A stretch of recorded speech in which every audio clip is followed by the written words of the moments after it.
walaalayaal waa qeybtii saddexaad lecture serieski coronavirus for health professionals in the Horn of Africa, Somaliland and anywhere Somali speakers. Welcome.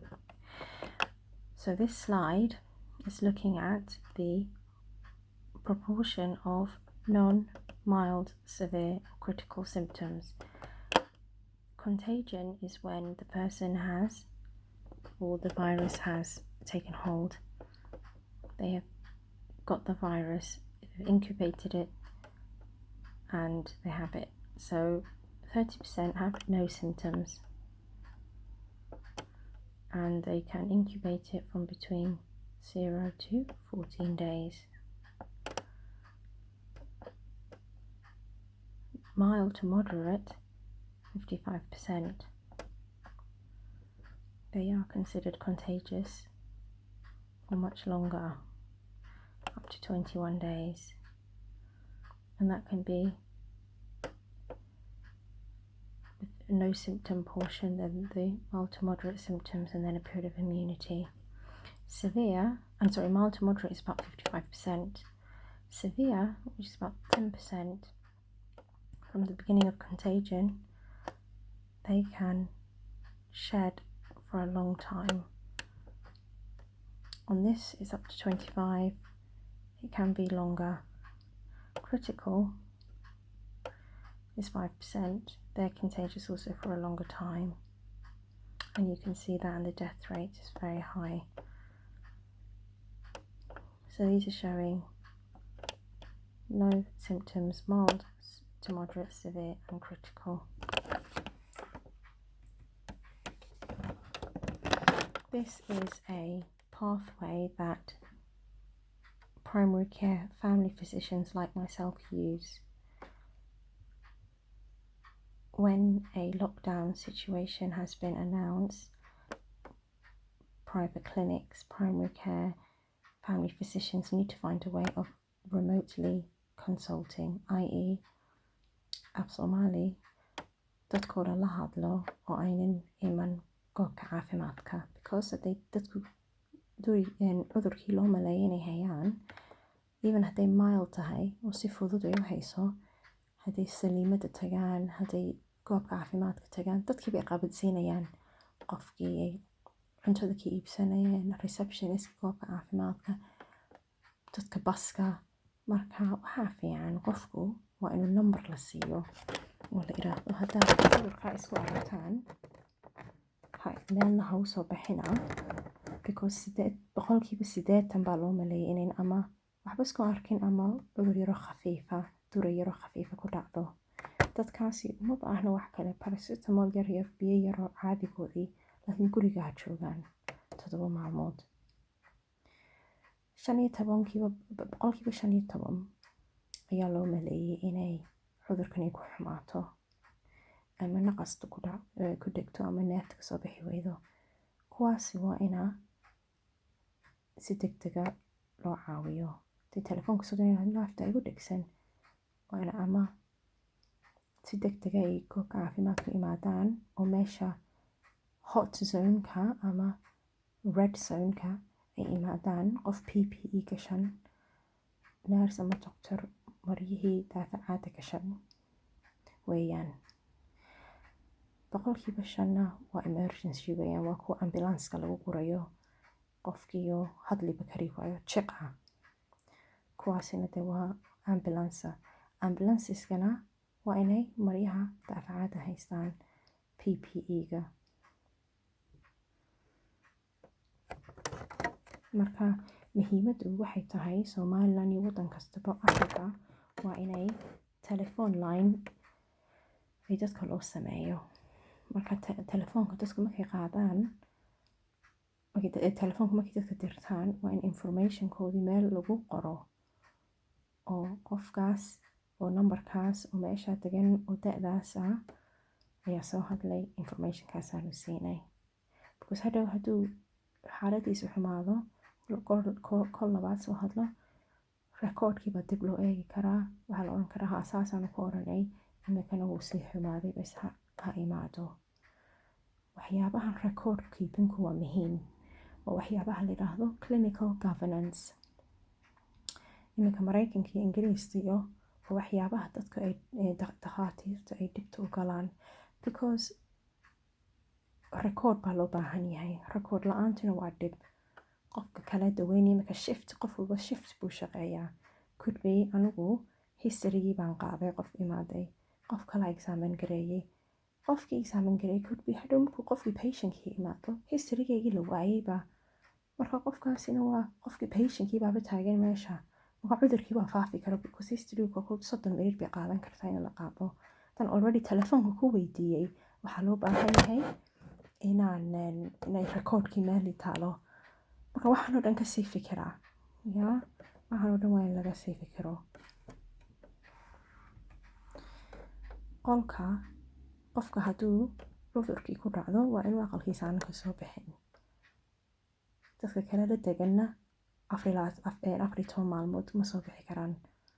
marka sawirkan waxay idin tusaysaa qofkii oo lagu iri 7 maalmood guriga ka soo bixin, laakiin waa ina la hubsado qofkan inuu intaasoo dhan xamili karo. ma qof da'weynaa oo aanan dadku xidhnayn. inka Ingiriiska iyo wadanadan reer galbeedka waxaa jira dad waaweyn oo aan qofna ku xidhnayn oo halis ku jira, oo aan even helin qof u shopping gareeya. laakiin alxamdulilah inuu wadanadan muslimka ah inta badan dadku dad bay ku xidhan yihiin, marka dadku way iscaawiyaan, taas in ku labanay alxamdulilah. laakiin hubsada. marka qolkani waa qol toiletkiiba u gaara, wixiisiba u gaara, laakiin dadku way iswada dhexi inta badan qof toilet u gaara ma jirto. laakiin waxay idin tusaysaa haddaad haysataan qol toiletka u gaara, taa isticmaalo. qol dadka kale ka fog, dad caruur iyo dad waaweyn guri wada degan yihiin, qofka xanuunsanaya qol gooniyo dadka ka wada fog siiya. xashiishkana ka tuura, hal la nadiifiyo. sawirkan waxay idin tusaysaa symptomska. marka badni boqolkiiba 90 oo dhow xumad bay qabaan dadka cudurkan qaba. boqolkiiba 70 dhow waxay qabaan qufac daraaya oo aan xabka kasoo go-ayn. daalna boqolkiiba 40 dhow bay qabaan. boqolkiiba 30na xabka hubi kasoo go-a. boqolkiiba 20 dhow wixii qaanuun neefta ku dhigtaa. marka waad arkaysaan cuna xanuun, madaxa xanuunaysaa 13%. marka inta badan dadku waxay qabaan xumad, qufac, daali ama xiiq hadday serious tahay. slide-kana waa slide-ka family physicians-ku ay isticmaalaan. marka waa traffic light system waxa la yidhaahdo. greenku waa idin tusi, waa qofkii oo mild symptoms leh, cudurkii fudud oo guriga joog lagu yiri paracetamol iyo aadaad xanuunsadidna lagu soo celi. dadkaasoo kale uma baahna in la test gareeyo, laakiin gurigoodan 7 maalmood ha ku jiraan. qofka amber traffic light ku jira waa qofkii oo ama markii hore lagu iri okay baa tahay, waad iska duray oo laakiin maybe maalmo waxyaabo kale arkay. marka qofkaas oo kale su-aalaa la weydiinayaa. waxaa la weydiinayaa xiiq maad isku aragtay, ma hadli kartaa, waxyaabihii aad samayn jirtay maad samaysaa.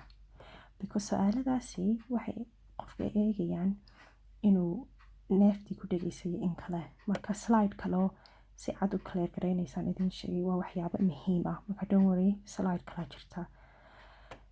laakiin traffic light systemka baan idin tusaya. idinku waad samaysan kartaan mid san u eg oo idinku aad isticmaashaan. marka traffic lightkii red waa seriouskii weeyaan, waa joogso, qofkani wuu xanuunsanayaa, cudurkii baa haya, waa halis buu marayaa, waa qof unwell, sakaraad, neeftii baa ku dhigtay, waa emergency weeyaan. respiratory rate-kii 25 bay maraysaa ama 125, heart rate-kii 125 bay dhaaftay, oxygen-kiisana hoos bay u dhacday. Roth score-kana I don't know haddaad idinku maqashaan laakiin imika waxaa la yidhi ha isticmaalina because dad xiiq ayaa la miskareeyo accident baa dhacday marka Roth scorekan la leeyahay count from 1 to 30 kow ilaa 30 and then qofkii baa tirinaya how long it takes to take a breath waxaa la yidhaahday for remote working ma wanaagsana marka saddexdaas su-aalan xiiqa lagu eegayo ayaan slide idinkugu tusayaa marka haddaad cambarkii qofka dhexe ee adigu waa duray laakiin uu soo laba goor celiyey uu warwarsan yahay ama waxaad tiri maybe wuxuu u baahan yahay wax kale waxaad weydiinaysaa su-aalo kale oo aan imika eegayno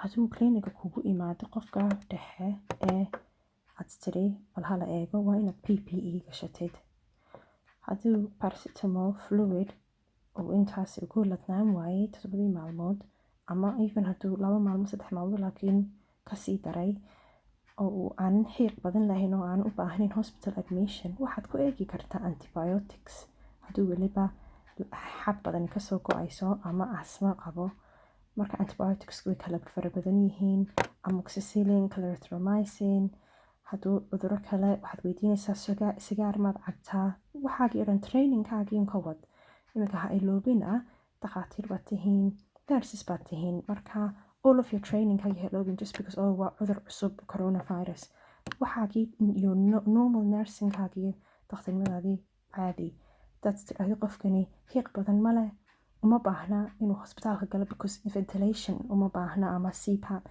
then antibiotics baad guriga loogu diri karaa ama qof baa u dooni kara familigiisa inuu isugu farmasiiska u imanoon cudurka qabadsiin haddaad rabtid video baad u diri karta video call waad eegi kartaa on the video call siduu u neefsanayo marka tallaabooyin badan baa u kala dhexeeya qofkii oo gurigiisa joogo oo uunan iman surgeryga ama cliniga hadduu qofkii aada u xanuunsaday oo antibiotic waxba shaqayn waayeen oo xiiqayo waa inuu qofkaasi hospitaalka tago because xiiq hadduuba bilaabay waa inaa hospitaalka lagu eego oxygenkiisii wixiisii la tinjaabiyo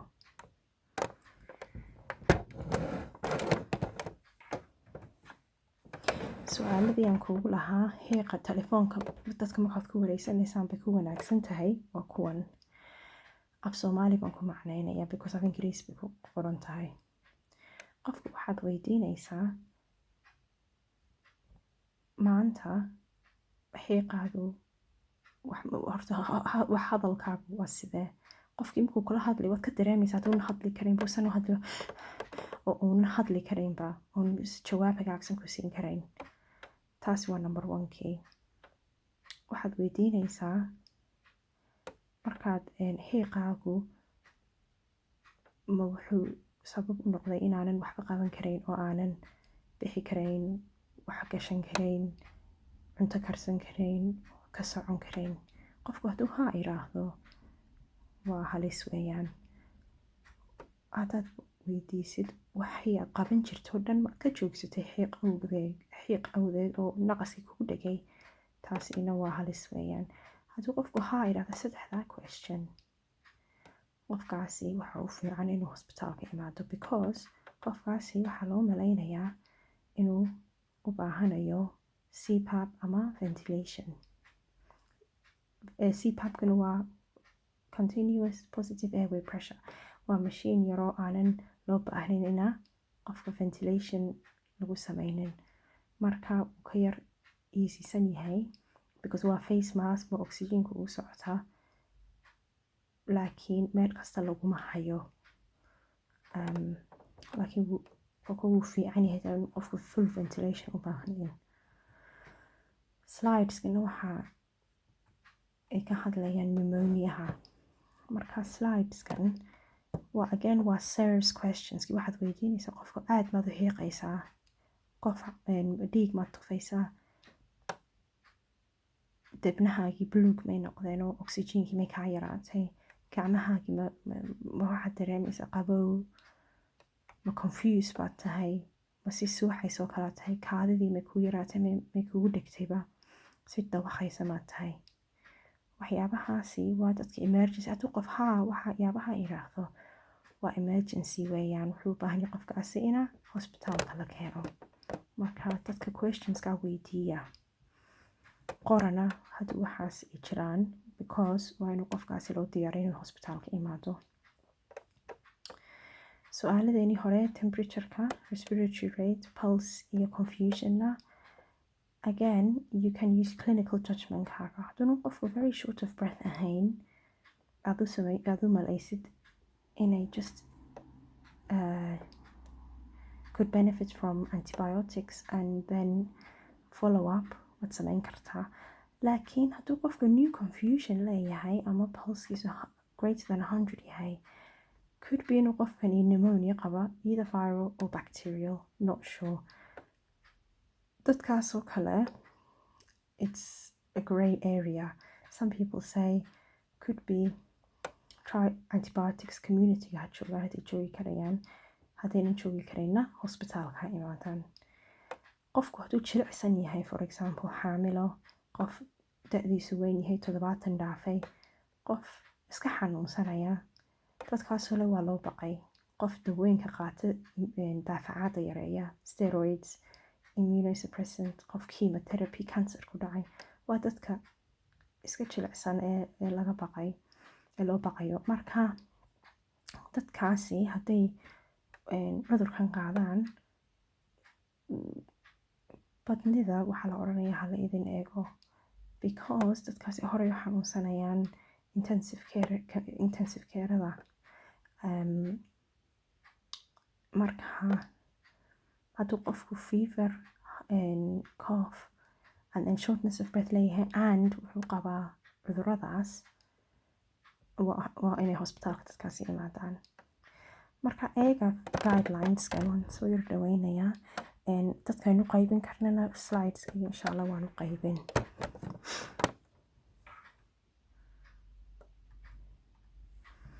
tanna again slidekani waxay ka hadlaysaa antibioticska. marka antibioticska dadka telefoonada hasaga siinina dadka u baahan. marka su-aalo badan weydiiya. maxmed baad qabtaa, ma qof baad qabtaa, maxabbaa kaasoo go-aya, midabkee weeyaan, neeftii may kugu dhegtay, ma qof casmo hore u qabtaad ahayd, ma qof sigaarka cabtaa tahay, waxyaabahaasoo kale. 3 su-aalood. hadalka maad karaysaa, waxqabashada maad karaysaa, ma naqaskii baa kugu dhegaysaa haddaad adigu meel dhow 1 mitir, 1 mitir, 3 mitir, 10 mitir aad socotid. waxaad garan kartaa qofkani waa isbedel weyn baa dhacay. marka haddii isbedel weyn dhaceen, then waa inaad qofka waxba lama siiyo, waa inaad wax markaa la siiyo. markaasoo kale haddii wax isbedel dhaceen, oo laakiin hospitaal uun u baahnin, naqaskii aadan ku dhegin, laakiin uu qofac leeyahay, xab color le kasoo go-ayo, qofkaasoo kale antibiotics loo diro. ama farmasiga qof aanan xanuunsanayn oo familigiisa oo meel kala degan, dadka qofka meel wada degan ma bixi karaan iyaguna. waa in qof telefoon loo diro xaafad kale oo familigiisa u keeno, oo weliba isagu aan hoosta ka gelin, oo albaabka u dhigaa intuu albaabka soo qaraaco, because lama rabo inay waxan dadka inuu qofkan suuqa tago, qofkan xanuunsanayo antibiotics ka doonto. marka waxyaabahaasina waa in laga fikiro. marka slidekan waxaas unbay ka hadlaysaa. antibioticsna badni ama waa doxycycline ama waa amoxicillin. dadna amoxicillinka clarithromycin bay ku daraan, dadna kuma daraan. there's difference of opinion. qof kasta wax kasta laiskuma raacsana, laakiin waa laisku raacsan yahay. qofku haddaad u malaysid inuu pneumonia qabo fudud oo antibiotics guriga lagu siin karo, hadduu qofkani aad dareentid inuuna guriga joogi karin, inuu laga yaabaa inuu sidan kasii diro, hospitaalka ha tago, hospitaalka ha loo sii sheego, dadka PPE-ga ha gashadaan. casmaday ka hadlaysa slidekani, waa waxyaaba aynu kasoo hadalnay. dadka casmada qaba waa dad iska jilicsan weeyaan, horey u xanuunsan karaan, horey u bukoon karaan. marka qofku hadduu casma leeyahay uu soo hadlo, oo uu weliba qofac iyo qandho xumad leeyahay, badni dadka waxaa lagu yiraahdaa steroid ha qaadanin, blue inhalerkaagana double ku samee. Marka maalintii waxay qaataan intay u baahan yihiin 4 ama 6 puff, double si hadday aad u qofacayaan. Antibioticna hala siiyo dadka, waliba hadday xab kalar leh kasoo go-ayso ama qof mid emergency guriga ha u yaalaan. Qofku hadduu asma leeyahay uu soo hadlo uu yiraahdo naqaskii baa igu dhegan, taasi waaba emergency weeyaan, waa in hospitaalka tago, because dadka asmada hadday cudurkan qabaan waaba khatar weeyaan. Sida kalena COPD waa emphysema ama bronchitis, qoladaasina waa sida asmadoo kale oo halis weeyaan, si fiican u wareysta. Marka qoladaasina badni waxaa la siinayaa antibiotic, ama hadday naqas ku dhegsan tahay hospitaalka waa inay imaadaan.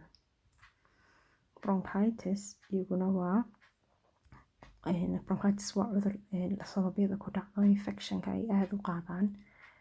Marka hadday covid uga baqdid, iyaguna antibiotic waa la siinayaa.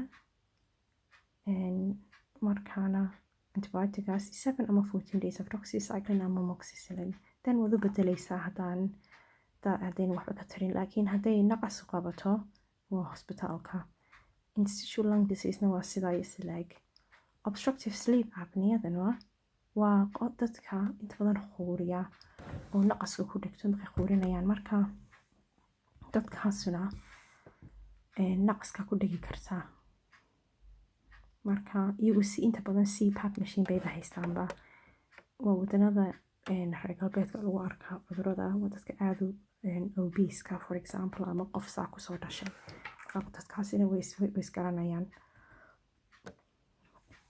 Marka dadka jilicsan ee da'du 70 ama dhaaftay, ama 70 dhaafay, ama health condition leh oo asma, laakiin asma aanan severe ahayn, qaba for example macaan, dadkaasi waa inay kala fogaadaan. Social distancing 16 March baa lagu bilaabay waxaan oo dhan, waatiin timelineka kaa tusay. Marka waa ka social distancing, falxaal dadku kala fogaanaya sidaas. Dad baa jira aada u jilicsan oo ku jira very at risk group. Dadkan shielding baa lagu sameynaya. Shieldkian meesha soo dhigay. Shieldingkana waa la dhowrayaa. Guryahoodu yaynan ka soo bixin 12 week, 3 bilood guryahoodu yaynan ka soo bixin marka imika laga bilaabo. Sadina waxaa la bilaabay 16 March markay 1,000 qof ay wadanka ku dhinteen London. yaa waxaa la bilaabay. Dadkaas groupka ku jira waa dadka kansarka qaba ama dadka dawooyinka qaatee daafacaada yareeya. Marka way badan yihiin, halkan waan kusoo qoray, kuwo kalena way jiraan. Marka insha Allah kuwaasi guryahooda yaynan ka soo bixin.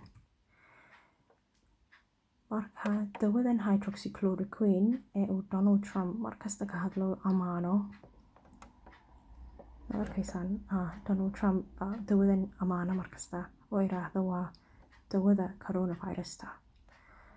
Donald Trump oo dadka hawaalin randomized control trial lama gelin dawadan.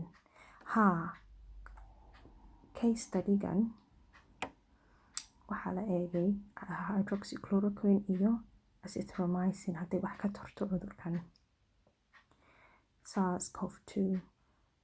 waa Faransiiska lagu sameeyay. waxaa la arkay waa small sample size. Marka they said in the conclusion hydroxychloroquine treatment is significantly associated with viral load reduction or disappearance in COVID-19 patients, and its effect is reinforced by azithromycin. However, dadkeenan caafimaadka garanaya ee jaamacadaha ka soo baxay, we know the hydroxychloroquine and chloroquine a lot of side effects bay leedahay. Matag, calool xanuun, calool socod, jirka ku xanuunaya, dad baabana xamili karaynba. weliba hydroxychloroquine kaaba la qaato, koniinku waaba side effects soconaya. Marka iska sii dadka ma aha. Dadka waxaa la siinayaa marka randomized control trial oo research lagu sameeyaa dadka aad loo qori karaa. Laakiin waxaan oran lahaa dhakhaatiirta hospitaalada ayaa garanaya qofkay siinayaan iyo qof aynan siinayn. Dawooyin kala jira antibiotics siyaabo kaloo la idin caawin karo. Dawooyinkan aanan la hubin kolkol waa la isticmaali karaa sida qofka lagu badbaadiyo, laakiin ogaada liskuma wada raacsana inay dawadani safe tahay.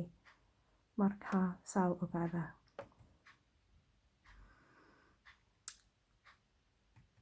Slide-kii iminka presentationkeygii halkaas uu ku eegyahay. Slide-kana wuxuu ka hadlayaa dhibaatooyinka haddaanan laga fikirin patients-kan sida loo arkayo. Hadday patients-ku meel kasta iska imaadaan, dadka cudurka qabay dadka kale ay isdhex galaan oy goobka caafimaadka qof kasta iska tago, cudurkii wuu faafayaa. Dadka jilicsan baa qaadaya. Dadka jilicsanna hadday qaadaan waa halis weeyaan because badni ventilationkana uma wanaagsana. Inta badanna ventilationkana inta badan kuma badbaadaan mid inayna jashooda gashay mooyaane. Marka dadka jilicsan hala dhowro. Reasonka loo leeyahay kala fogaada, dad xanuunsanaysan guriga jooga because dadweynahana waa loo baqaya, dadka jilicsanna waa loo baqayaa. Mida kale, dadka caafimaadka ka shaqeeya markasta waxay la dhiilgaraynayaan dadkan cudurka qaba. Marka waxaa wanaagsan inay dadkaasi isdhowraan oo marooyinka gashadaan PPE-ga because waxaa la ogyahay virus-tani more aad expose ku noqotid, more aad aragtid, more aad breathe in garaysid oo aad taabatid, higher your risk of not only aad xanuunsanaysid oo cudurkii qaadaysid, but also the more repeated exposure has been linked to fatality-ga. Dadka dad dhintay oo health worker. Haddaad sameynaysaan AGP aerosol generating procedure or for example intubation ventilation, kuwaasi waa full PPE weeyaan. If you have the FFP N95 isticmaala, haddii kale what you have isticmaala. Hot and cold areas of the building waa muhiim weeyaan. Haddaanan isbedelin oo qol gaara dadka suspected coronavirus aanan loo sameynin, dadkiiba iswada dhex galaya. Marka albaab gaaraha ka soo galaan, qolkaasina dadka kale ha ka xidhnaado. PPE qolka ha lagu dhex xidhado, PPE-gana qolka ha lagu dhex tuuro bin gaara. Qofka PPE-ga gashay patient-ka arkayna waa inuu farxasho, waa inuu markaa kasoo baxo dib markuu qolka kasoo baxo dib u farxasho.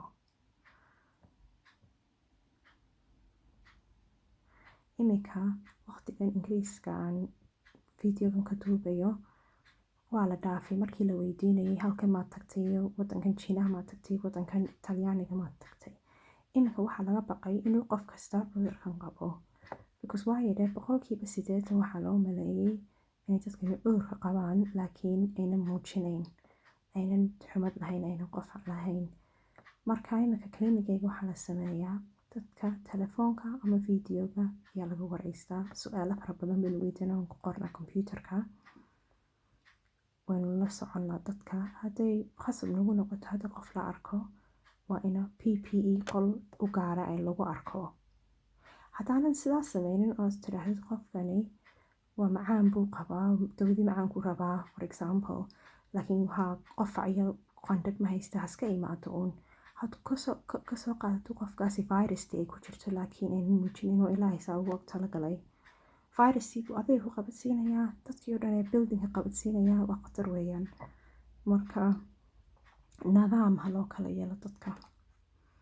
Referenceskiina waa kuwa aad bay u mahadsan yihiinna Dr. Shadi, Dr. Adnan, slideska ay ii soo direen, aniguna slideskaygu waa intan weeyaan. Marka waxaad sameynaysaan dib u eega presentationkan wada sheer gareeya. hadda su-aalo leedihiina noo soo dira insha allah.